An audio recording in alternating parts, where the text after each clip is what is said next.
అందరికీ నమస్కారం.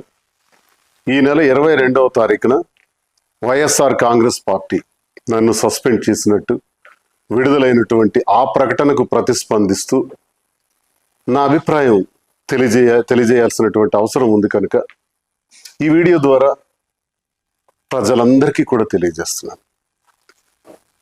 వైఎస్ఆర్ కాంగ్రెస్ పార్టీ గురించి మాట్లాడే ముందుగా జగన్మోహన్ రెడ్డి గారు నాకు ఈ స్థాయిని, ఈ గౌరవాన్ని, ఈ హోదాను ఇచ్చినటువంటి జగన్మోహన్ రెడ్డి గారికి నా ధన్యవాదాలు నేను తెలియజేస్తున్నాను. మరి ఈరోజు పార్టీ కోసం చాలా కష్టపడి పనిచేశాను, గొంతై మాట్లాడాను, గట్టిగా ప్రతిపక్షాల మీద విరుచుకుపడ్డాను. ఎంతో కష్టపడి పనిచేసినటువంటి నాకు అకారణంగా వ్యక్తిగత కారణాలు అన్నటువంటి కారణంతో నాకు సస్పెండ్ చేశారని తెలిసింది.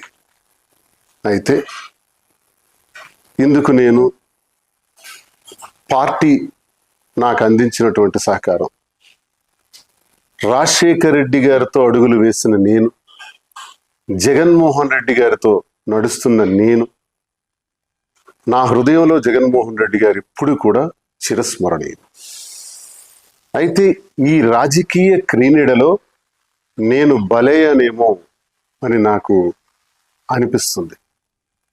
అయితే నేటికి 25 సంవత్సరాలుగా ప్రజా జీవితంలో ఉన్నటువంటి నేను, ప్రజాసేవనే పరమావధిగా భావించిన నేను ఎప్పుడూ పార్టీకి ద్రోహం చేయలేదు, అవినీతి చేయలేదు, లంచాలు తీసుకోలేదు, అధికార దుర్వినియోగం చేయలేదు, భూ కబ్జాలు చేయలేదు.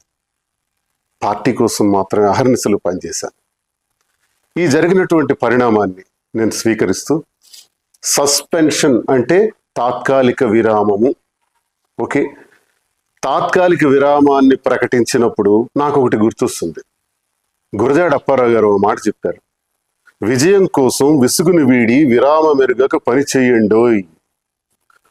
పని చేస్తాను, కష్టపడి పని చేస్తాను, స్వతంత్రుడిగా, తటస్థునిగా, నా ప్రజల కోసం, నాకు నమ్ముకున్న గ్రామాల కోసం, నా పైన ఆధారపడి ఉన్నటువంటి కార్యకర్తల కోసం, అభిమానుల కోసం నిరంతరం మరింత రెట్టింపు ఉత్సాహంతో పనిచేస్తానని, ఎవ్వరూ ఆందోళన చెందవలసిన అవసరం లేదని, నా అభిమానులందరూ కూడా ధైర్యంగా ఉండాలని, గ్రామాన మళ్ళీ తిరుగుతాను, ప్రతి ఇంటికి ఈ దువ్వాడ శ్రీనివాస్ వస్తాడు, ప్రజలతో నేరుగా సంబంధాలు ఉన్నటువంటి నేను ఏ ఒక్కరిని విడిచిపెట్టేది లేదని, కష్టపడి పనిచేస్తానని, అన్నింటికీ కాలమే తీర్పు చెబుతుందని నమ్మిన నేను, మరి ప్రజలందరికీ ఇంతవరకు నాకు ఈ గౌరవాన్ని ఇచ్చినటువంటి ప్రజల్ని నేను ఎప్పుడు మర్చిపోలేను. ముఖ్యంగా టెక్కలి నియోజకవర్గ ప్రజలు,